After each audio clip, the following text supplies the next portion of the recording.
Hello traders, welcome to our channel commodities by Dhan. Commodities market एक ऐसी market है जिसमें आपको जब मन करे, जब आपके पास टाइम हो, आप ट्रेड कर सकते हो या स्कैल्प कर सकते हो। सुबह टाइम है, दोपहर को टाइम है, शाम को या रात को कमोडिटीज मार्केट चलती रहती है। अप्रोच बदल जाती है, टाइम फ्रेम बदल जाते हैं, लेकिन कमोडिटीज मार्केट चलती रहती है। आज हम कवर करने वाले हैं कुछ स्कैल्पिंग अप्रोचेस। स्कैल्पिंग अप्रोचेस क्या कर सकते हैं आपके क्रूड ऑयल में, नेट गैस में, सिल्वर, गोल्ड में, जब भी आपके पास थोड़ा सा भी टाइम निकल पाए, कुछ घंटे निकल पाए, इवनिंग में पोस्ट ऑफिस कर पाए, आप इन स्ट्रैटेजीज को इंप्लीमेंट कर सकते हैं। सबसे पहले आपको आना है धन चार्ट्स पर और कमोडिटीज को लोड कर लेना है। कमोडिटीज मार्केट में जब हम ट्रेड करते हैं, स्कैल्पिंग करते हैं, तब हम एक चीज का बहुत इंपॉर्टेंट ध्यान रखते हैं कि जब मार्केट सुबह 9 बजे ओपन होता है तो फिर वो ओवरनाइट मार्केट का जो भी सारा न्यूज फ्लो है, मूवमेंट है, उसको डिस्काउंट करता है। 9 से 10 बजे के बीच में गैप अप्स, गैप डाउन्स होते हैं और पूरा प्ले आउट होता है। 10 बजे के बाद से नॉर्मल सिनारियो प्ले आउट हो जाता है। Normal scenario, normal market movement start हो जाता है। लेकिन लंदन ओपन होता है उसके काफी देर के बाद और फिर यूएस ओपन होता है शाम को 5-6 बजे। तब तक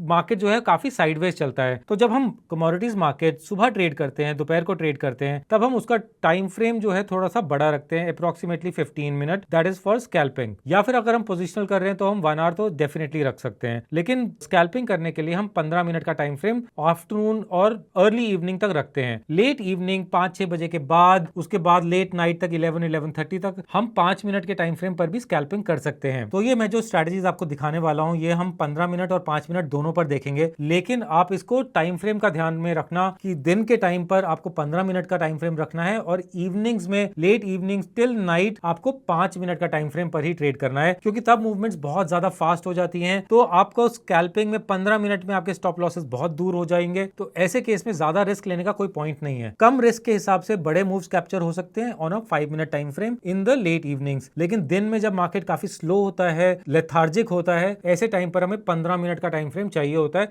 ताकि हमारे विपसॉज ना आए सिग्नल्स में। तो मैंने लोड किया है क्रूड ऑयल का 15 मिनट का चार्ट और साथ में आप नीचे एक इंडिकेटर देख रहे हैं और वो इंडिकेटर एक नया इंडिकेटर है, हमारे धन चार्ट्स में ऐड हुआ है and that goes by the name of धन RSI एंड मोमेंटम। इनफैक्ट जब आप इंडिकेटर्स के ब्लॉक पर क्लिक करोगे तो फिर आपको सबसे पहला इंडिकेटर ही वही दिखाई देगा, विच इज धन RSI स्ट्रेंथ एंड मोमेंटम। हमने इसको इंस्टॉल कर लिया है, इसको लॉन्च कर लिया है, इसको लोड कर लिया है। अब हमने इस इंडिकेटर में कुछ भी चेंज नहीं किया है, इसके सारे सेम इनपुट्स हैं, 9 का पैरामीटर है और सेम सारा सब कुछ, strength and momentum, everything is same. So हम इसमें कुछ भी चेंज नहीं करने वाले हैं, will keep it as is. और हम इसी चीज को इंप्लीमेंट करने वाले हैं स्कैल्पिंग में कि चाहिए एक इंडिकेटर है, इस एक इंडिकेटर के अंदर कुछ इंडिकेटर्स हैं। अब सवाल ये उठता है कि क्या हम सिर्फ एक इंडिकेटर के बेसिस पर स्कैल्पिंग कर सकते हैं? द पॉइंट इज कि धन RSI स्ट्रेंथ एंड मोमेंटम सिर्फ एक इंडिकेटर नहीं है, इसके अंदर 2 और इंडिकेटर्स हैं। पहला इंडिकेटर है वेटेड मूविंग एवरेज और दूसरा है एक्सपोनेंशियल मूविंग एवरेज। इसके अंदर वेटेड मूविंग एवरेज और एक्सपोनेंशियल मूविंग एवरेजेस दोनों हैं। सो जब हम बात कर रहे हैं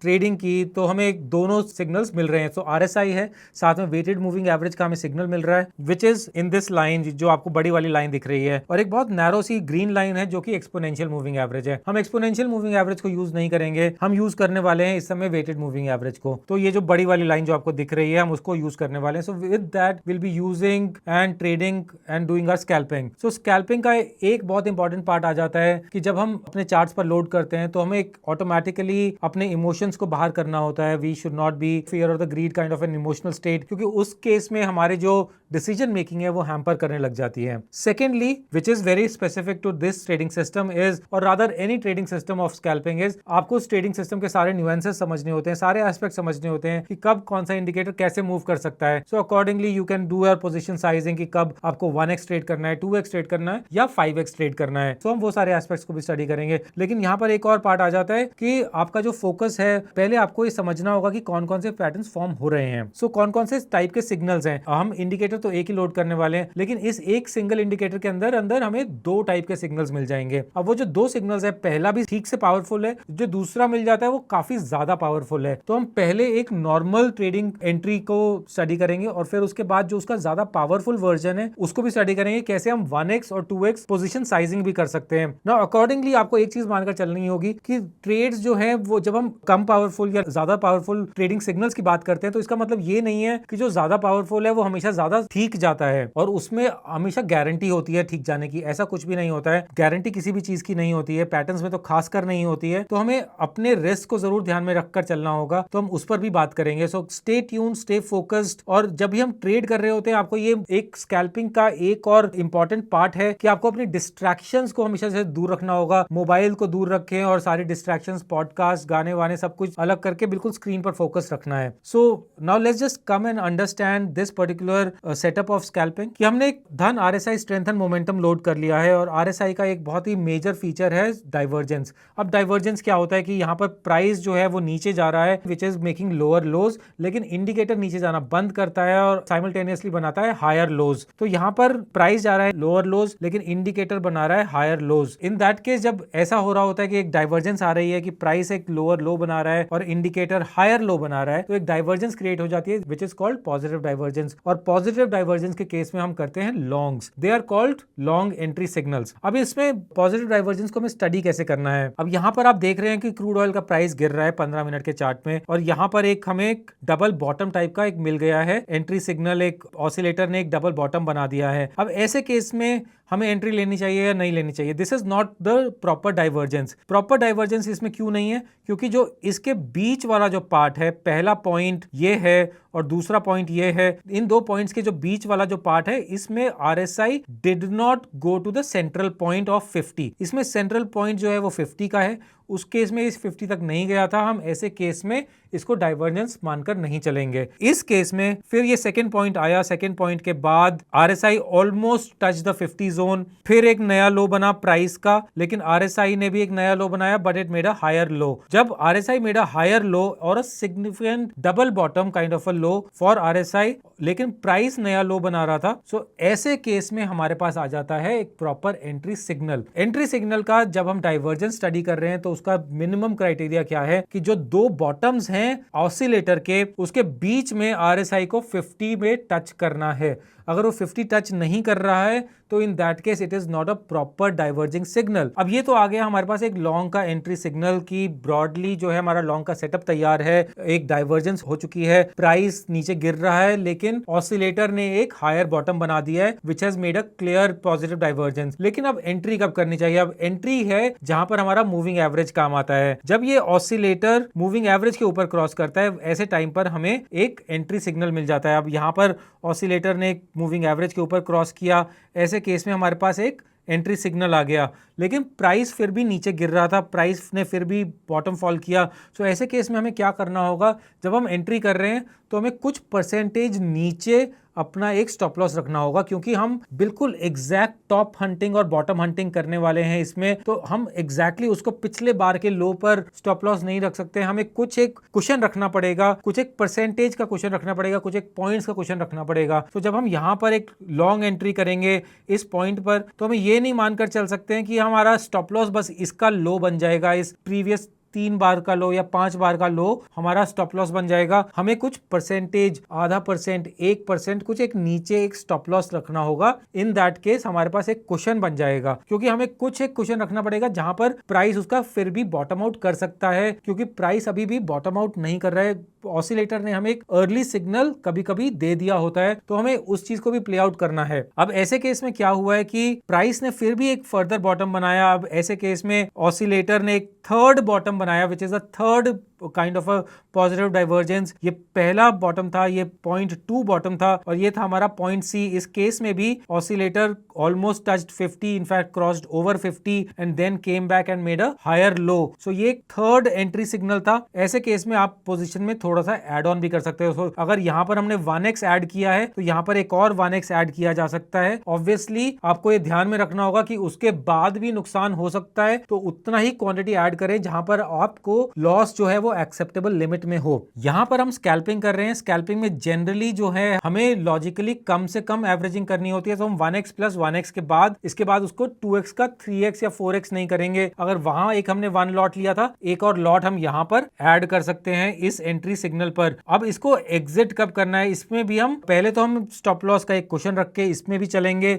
हमने यहां पर एक और स्टॉप लॉस का एक पॉइंट क्वेश्चन का ऐड कर लिया, तो उसके बाद जहां पर हमारे पास 2x क्वांटिटी हो चुकी है, हम इसको एग्जिट करेंगे जब वापस ये हमारा RSI पूरा घूम कर वापस 50 के नीचे क्रॉस कर रहा होगा या इसकी मूविंग एवरेज के नीचे आएगा, तब हमारे पास एक लंबा कुशन मिल जाता है। या सेकेंड हमारे पास तरीका है कि जितना भी हमने स्टॉप लॉस रखा है उसका 1.5x या 2x हमें जितना भी प्रॉफिट मिल जाता है हम उसको टेक प्रॉफिट तब भी कर सकते हैं as a manual taking of profit. Indicator based हमारे पास तब होता है जब RSI एक 70-80 या टच करके वापस नीचे आता है, एक और एंड तक चला गया, RSI 70-80 का टच किया, उसके बाद जब नीचे आ रहा है और मूविंग एवरेज के नीचे आता है तब हम एग्जिट कर सकते हैं। अगर RSI ने सिर्फ 60-65 टच किया और उसके बाद नीचे आने लगता है तब हम मूविंग एवरेज के क्रॉसओवर पर एग्जिट नहीं करेंगे। अगर RSI ऐसे केस में 50 के नीचे आ जाता है तब हम सारी पोजीशन को डिसॉल्व कर देंगे। तो अब हमारे पास एग्जिट कंडीशंस क्या क्या हो गई हैं। पहली एग्जिट कंडीशन है कि जितना हमारे पास स्टॉप लॉस था उसका हम 1.5x या 2x का टेक प्रॉफिट का रख सकते हैं एज अ टारगेट। दूसरा है अगर RSI 70-80 चला जाता है और उसके बाद नीचे आने लगता है और मूविंग एवरेज के नीचे आता है, मूविंग एवरेज के जैसे नीचे आएगा हम उसको एग्जिट कर जाएंगे। तीसरा है कि RSI 70 तक नहीं गया लेकिन RSI सिर्फ 60-62 तक ही गया और उसके बाद 50 के नीचे आने लगा, जैसे ही 50 के नीचे आने लगेगा हम सारी पोजीशन डिसॉल्व कर देंगे एंड डंप कर देंगे। तो 3 एग्जिट कंडीशंस हो गई, 2 एंट्री कंडीशंस हो गई और उसके बाद हमारे पास हो गया stop loss with a cushion. So with all of that we are going to trade this. अब हमने ये तो एक ही ट्रेड देखा है, अब इसके बाद और भी ट्रेड्स देखते हैं और भी कमोडिटीज में देखेंगे कि कैसे ट्रेड किया जा सकता है। कई बार आपको लगेगा कि हम ऐसे पोजीशंस भी ले सकते हैं कि नहीं ले सकते हैं। RSI यहां तक गया और क्रॉस ओवर किया और उसके बाद एक अच्छा जंप मिल गया। Don't get tempted by these kind of trades, ये बहुत लूज ट्रेड्स होते हैं। कई बार आपको दिखेगा कि साइडवेज अगर मार्केट चल रहा है तो इसमें प्रॉफिट होता रहता है, लेकिन कई बार जब नुकसान होता है तो back to back 2-3 trades 4 trades में कंसेक्यूटिव लॉसेस हो जाते हैं। तो हमें ऐसे काइंड ऑफ ट्रेड्स अवॉइड करने हैं। डाइवर्जेंस नहीं बन रहा है तो हमें टोटली अवॉइड करना है। ऐसे केस में ये तो डाइवर्जेंस भी नहीं है। डाइवर्जेंस क्यों नहीं है? क्योंकि प्राइस ने भी हायर लो बनाया है और इंडिकेटर ने भी हायर लो बनाया है। प्राइस शुड मेक लोअर लो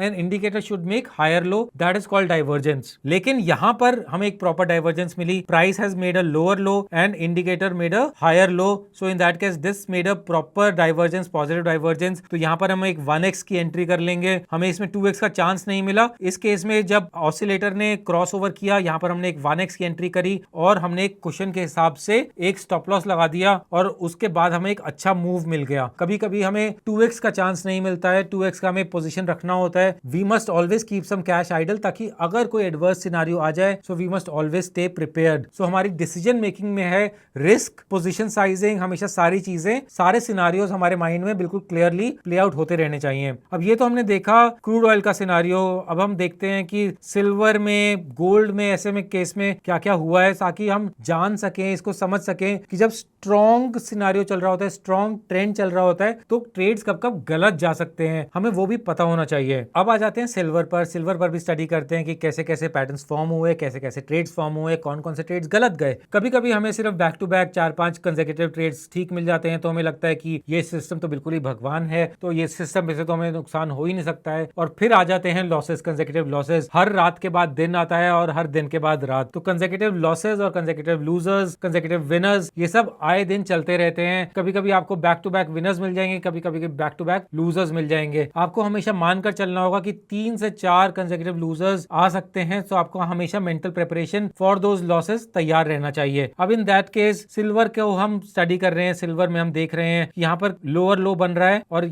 इस केस में RSI ने 50 टच नहीं किया, it made a higher bottom, लेकिन हमें प्रॉपर ट्रेड नहीं मिला। उसके बाद RSI ने 50 टच किया and after this we got a proper trade. उसके बाद हमें यहाँ पर एक एंट्री मिली। Price still made a fresh low, लेकिन हमारा स्टॉप लॉस ट्रिगर नहीं हुआ होगा because we keep a cushion. Then we got a good bounce, in that bounce we got a good exit as a 1.5x to 2x of the stop loss that we had kept. उसके बाद हमें एक और entry signal मिला, एक नया low बना, वो अगेन एक पॉजिटिव डाइवर्जेंस था। हमें यहाँ पर एक और एंट्री सिग्नल मिला और उसके बाद एक और एग्जिट मिला। एग्जिट यहाँ पर हमें RSI ने पूरा अदर एंड तक नहीं गया, RSI यहाँ पर 50 के नीचे ब्रेक होने लगा, यहीं पर ही अपनी पोजीशन को डिसॉल्व करना पड़ा। तो यहाँ पर हम देख पा रहे हैं कि हमें अलग अलग टाइप के एग्जिट कंडीशंस, एंट्री कंडीशंस, अलग अलग टाइप के सिनेरियोज मिल रहे हैं। So the more we track, the more we understand, ये जो न्यूएंसेस जो हम बात करते हैं कि जो सटल पार्ट्स होते हैं किसी भी ट्रेडिंग सिस्टम के, वो हमें एकदम रिफ्लेक्स पर आ जाने चाहिए कि हाँ ये भी हो सकता है, हाँ वो भी हो सकता है। अगर इन स्विंग आ रही है बॉल तो इन स्विंग के बाद आउट कट भी तो हो सकती है, इन स्विंग के बाद वो कैरी फॉरवर्ड भी हो सकती है और वो कैरी थ्रू होके हमारी विकेट भी ले सकती है अगर फ्लैट पिच नहीं है तो। So in that case we should be prepared for all the scenarios. मैं आपको एक चीज बार बार बोलना चाहता हूं कि इन सिनारियो से दूर रहें कि जब एक ऑसिलेटर बिल्कुल 70 के पास जाता है और वहां से यू टर्न ले रहा होता है एंड इन दैट केस आपको टेम्पटेशन हो रही है बेचने की, शॉर्ट करने की, तो वैसे केस में उस टेम्पटेशन को अवॉइड करना है और शॉर्ट नहीं करना है जब तक प्रॉपर डाइवर्जेंस ना दिखे। अब हम देखेंगे दूसरा टाइप का एंट्री सेटअप। दूसरा टाइप का एंट्री सेटअप क्या है कि जब हमारे पास एक एंट्री सिग्नल आता है, सपोज एक हमने डाइवर्जेंस का एक एंट्री सिग्नल देखा और साथ साथ मार्केट ने क्रॉसओवर किया, चाहे वो ऊपर की तरफ या नीचे की तरफ, और हमें साथ साथ वो एक एंट्री सिग्नल ऐसा होता है कि जब हमारे पास डाइवर्जेंस भी है और मूविंग एवरेज का जो हमें क्रॉसओवर मिला है वो उस टाइम पर मिला है जब RSI 50 भी नीचे क्रॉसओवर कर रहा है। तो ऐसे केस में जो वो एंट्री सिग्नल है that is called the extra powerful entry signal. अब हम ऐसे एंट्री सिग्नल को स्टडी करते हैं, वो शायद हमें एक लास्ट नेचुरल गैस में दिखा था। सो वो वाला सिग्नल जो है वो काफी स्ट्रांग हो जाता है और ऐसे केस में हमें एक अच्छे पावरफुल एंट्रीज मिल जाती हैं। सो अब यहाँ पर हमें कई बार हमें एंट्रीज का डाइवर्जेंस मिल रहा था, इधर मिला फिर इधर मिला, and then in all these cases we were getting RSI till the move of 50, लेकिन उसके बाद हमें एग्जिट प्रॉपर नहीं मिल रहा था, उसके बाद हमें डंप करनी पड़ रही थी अपनी पोजीशन। वो 50 टच करके वापस नीचे आ रहा था, तो अगर 50 टच करके या 52 टच करके नीचे आ रहा है तो हमें डंप करनी पड़ रही है position as soon as RSI comes below 50। So in that case यहां पर हमें बार बार एंट्री मिल रही है, लेकिन इस केस में जब हमें एंट्री मिली है उसके सून आफ्टर एक दो बार्स के बाद ही हमें एक पॉजिटिव सिग्नल मिला जहां पर हमारे मूविंग एवरेज का क्रॉसओवर मिला, with that RSI crossed above 50 in a Zoom. तो इन दैट केस ये एक पावरफुल सिग्नल है और इसमें हमें कई बार एक स्ट्रॉन्ग मूव मिल जाता है। अब ऐसे केस में आपको मिले या ना मिले that is a kind of luck, वो एक फॉर्चुनेट पार्ट है, वो मार्केट क्या करेगा वो अलग बात है। लेकिन अगर हमें ये कॉम्बिनेशन मिल रहा है कि हमें एंट्री सिग्नल जब मिल रहा है मूविंग एवरेज का crossover of the oscillator with the backward divergence और साथ में RSI भी 50 के ऊपर क्रॉस कर रहा है, so in that case that's a very very powerful signal. अब ऐसे केस में हमें मिल रहा है एक शॉर्ट मिला, लेकिन वो मिला ही गैप डाउन के साथ, तो हम ऐसे केस में कुछ नहीं कर सकते हैं। इनफैक्ट हमें जो क्रूड ऑयल में भी जो सिग्नल मिला था ये लॉन्ग का सिग्नल था और उसके इमीडिएटली 2 बार्स के बाद ही ये 50 को क्रॉस किया और हमें एक बहुत लंबा मूव मिल गया। सो अभी हमने एक नेट गैस में देखा जो एक बड़ा मूव मिलने की एक्सपेक्टेशन थी लेकिन नहीं मिला, और क्रूड में मिल गया। So that's about luck. लेकिन एंट्री आपकी पावरफुल हो जाती है और आप ऐसे टाइम में एक और 1x क्वांटिटी ऐड कर सकते हो। आपको एक और टेम्पटेशन होती रहेगी कई बार कि आपने यहाँ पर एक सपोज RSI का हाई देखा, प्राइस में एक हायर हाई दिखा, और लेकिन RSI का डाइवर्जेंस भी है यहाँ पर, लेकिन RSI बीच में जो है वो 50 तक टच नहीं किया और उसके बाद आपको दिखेगा कि एकदम सडनली एक क्रैश आ गया, आपको लगेगा आपने ट्रेड मिस कर दिया। लेकिन आपको ऐसी टेम्पटेशन में ट्रेड्स नहीं करने हैं। These are very rare trades जो ठीक जाते हैं, मोस्टली ऐसे ट्रेड्स गलत जाते हैं। These are having lower strike rates. आपको टेम्पटेशन होती रहेगी, आपको ऐसी टेम्पटेशंस को अवॉइड करना है। सो अगर ऐसे आपको डाइवर्जेंस मिल रही है जिस केस में RSI 50 टच नहीं कर रहा है, सो ऐसे केस में भी आपको ट्रेड अवॉइड करना है। इस केस में हमने गोल्ड मिनी का चार्ट लगाया है। काफी सारे हमारे व्यूअर्स पूछते हैं कि आप हमेशा हमें मेन के चार्ट्स पे दिखाते हो, मिनी के चार्ट्स पर नहीं दिखाते हो। So this is a gold mini chart. Main के चार्ट्स के हिसाब से मिनी भी ट्रेड कर सकते हो। कई बार उनमें प्राइसेस में डिफरेंस होता है 1 या 2% का, तो आप उसी इंस्ट्रूमेंट पर जाकर भी ट्रेड कर सकते हो। Gold mini, silver mini, net gas mini, crude oil mini. Crude oil mini और नेट गैस मिनी में कई बार डिफरेंसेस नहीं होते हैं। गोल्ड मिनी और गोल्ड मेन, सिल्वर मिनी और सिल्वर मेन, इनमें प्राइस में काफी डिफरेंसेस होते रहते हैं 1 या 2% के। तो अगर आप गोल्ड मिनी ट्रेड कर रहे हैं तो आपको गोल्ड मिनी का भी चार्ट लगाकर आप ट्रेड कर सकते हो, that is not a problem. और सिल्वर मिनी ट्रेड कर रहे हो या सिल्वर का माइक्रो ट्रेड कर रहे हो, इनफैक्ट अब तो सिल्वर का एक 100 ग्राम्स का भी कॉन्ट्रैक्ट आ गया है, तो अब आप सिल्वर का 100 ग्राम्स का भी कॉन्ट्रैक्ट को ट्रेड कर सकते हो। ट्रेड व्हाटएवर यू वांट, आप उसी का चार्ट लगाइए और उसमें ही ट्रेड कर सकते हैं, या फिर आप मेन का भी चार्ट लगाकर किसी भी उसके दूसरे इंस्ट्रूमेंट में भी ट्रेड कर सकते हो। रूल सेम रहते हैं। आपको डाइवर्जेंस समझनी होगी, एंट्री एग्जिट क्राइटेरिया समझना होगा, उसके हिसाब से आपको अपनी पोजीशन साइजिंग को डिवाइस करके रिस्क जितना ले सकते हैं उसके हिसाब से ही ट्रेड करना है। Thank you for watching. Hope you have learn something very valuable today. Keep scalping और keep your focus very very high. Distractions को अलग रखना है और फोकस को बिल्कुल 100% रख के ही स्कैल्प करना है। Thank you for watching and keep following commodities by धन।